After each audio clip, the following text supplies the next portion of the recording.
যে আমার এলাকায় নাই নাই নাই নাই কিছু নাই, রাস্তা নাই, ঘাট নাই, শিক্ষা প্রতিষ্ঠান নাই, ব্রিজ নাই, কালভার্ট নাই, কিছুই নাই।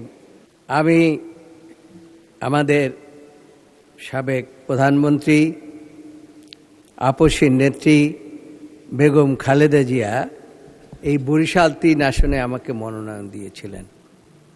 তখন আমি দেশের সর্বোচ্চ আদালতের সভাপতির দায়িত্ব পালন করছিলাম।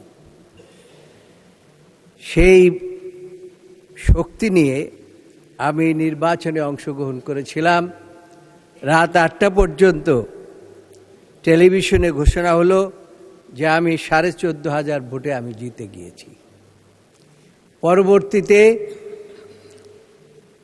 আমার বাবুগঞ্জের একটি নির্বাচনী এলাকার থেকে যুদ্ধ করে পুলিশ বাহিনী এবং যৌথ বাহিনী সমস্ত ব্যালট বাক্স ছিনিয়ে নিয়ে যায় এবং ছিনিয়ে নিয়ে গিয়ে আমার যে ভোটগুলো এগুলো ফেলে দিয়ে আমাকে 6,500 ভোটে আমাকে পরাজিত হিসাবে ঘোষণা করেন। সেই ক্ষোভে আমার এলাকায় কোনো উন্নয়নই হয় নাই।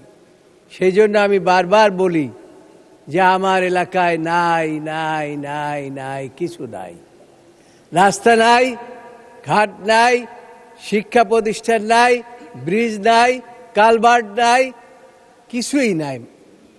সেই জন্য আমি বলি নাই নাই নাই। মাননীয় স্পিকার, আজকে যে আমি সিদ্ধান্ত প্রস্তাবটি এনেছি সেটা হচ্ছে, আপনি জানেন যে বর্তমান অবস্থায় কারিগরি শিক্ষা ব্যতীত পৃথিবীর কোথাও কোনো চাকরি পাওয়া যায় না, এমনকি দেশের মধ্যেও চাকরির কোনো ব্যবস্থা নাই। আমার এলাকায় হাজার হাজার বেকার যুবক ঘোরাফেরা করে। তারা বলেছিলেন ভবিষ্যতে নির্বাচিত হলে আপনি আমাদের জন্য কি করবেন। আমি বলেছিলাম যে আমাদের নেতা জনাব তারেক রহমান বলেছেন এই দেশ হবে একটি সমৃদ্ধশালী দেশ এবং এখানে কোনো বেকার থাকবে না। আমি এই আশ্বাসই দিয়েছিলাম। তবে এখন যেহেতু কোনো শিক্ষা প্রতিষ্ঠান, কারিগরি শিক্ষা প্রতিষ্ঠান নাই, সেই জন্য ভবিষ্যৎ বংশধরদের জন্য অন্তত আমার এলাকায় একটি কারিগরি প্রতিষ্ঠান দরকার। অন্যথায় ভবিষ্যতে বেকার সমস্যা মাননীয় স্পিকার আরও বৃদ্ধি পাবে, এত বৃদ্ধি পাবে যে শেষ পর্যন্ত আইন শৃঙ্খলা রক্ষা করা খুব কঠিন অবস্থার মধ্যে পড়তে হবে। সেই জন্য মাননীয় স্পিকার, আপনার মাধ্যমে আমি